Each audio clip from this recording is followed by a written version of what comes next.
Indonesia sebagai negara hukum memiliki makna bahwa segala aspek kehidupan di wilayah negara kesatuan Republik Indonesia harus didasarkan pada hukum dan segala produk perundang-undangan serta turunannya yang berlaku di wilayah NKRI, serta harus mampu memenuhi tuntutan akal budi dan mengesahkan demokrasi.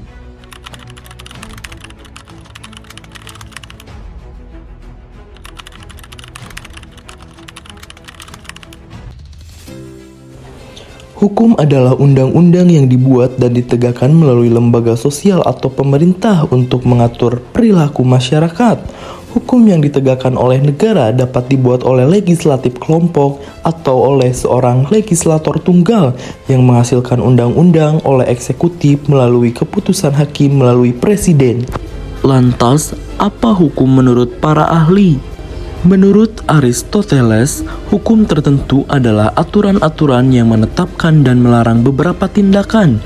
Hukum universal adalah hukum alam, ia memiliki aturan dan pengarahannya tersendiri. Selanjutnya, menurut Thomas Hobbes, hukum adalah suatu aturan yang menguasai kehidupan masyarakat, baik secara paksa atau memerintah dan dibuat oleh pihak-pihak yang berkuasa dalam lingkungan masyarakat tersebut.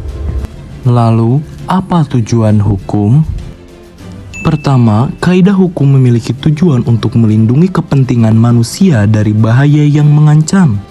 Kedua, mengatur hubungan antar sesama manusia agar tercipta ketertiban dan diharapkan bisa mencegah terjadinya konflik di antara manusia. Ketiga, hukum melindungi kepentingan manusia baik secara individu ataupun kelompok.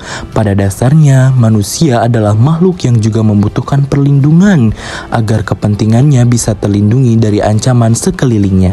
Selanjutnya, apa fungsi hukum itu? 1. Sebagai sarana pengendali sosial sebuah sistem yang menerapkan aturan-aturan mengenai perilaku yang baik dan benar.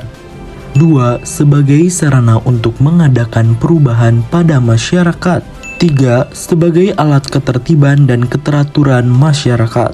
Selanjutnya, apa saja bidang-bidang hukum itu?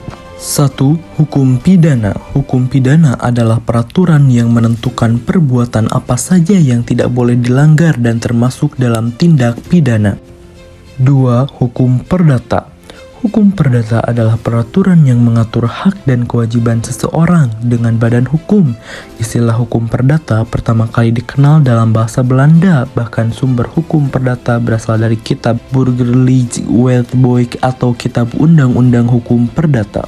3. Hukum tata negara. Hukum tata negara adalah hukum hubungan tertentu yang muncul dalam perjalanan sejarah dan diatur oleh hukum yang disebut negara. Jadi, hukum tata negara berhubungan dengan negara. Selanjutnya yang keempat, hukum internasional. Hukum internasional adalah hukum yang mengatur segala aktivitas berskala internasional. Hukum internasional pada awalnya hanya diartikan sebagai aturan dalam hubungan antar negara. 5. Hukum adat. Hukum adat adalah hukum yang tidak tertulis. Hal ini karena tidak ada aturan hukum yang tercatat. Contoh, hukum adat adalah peraturan menteri.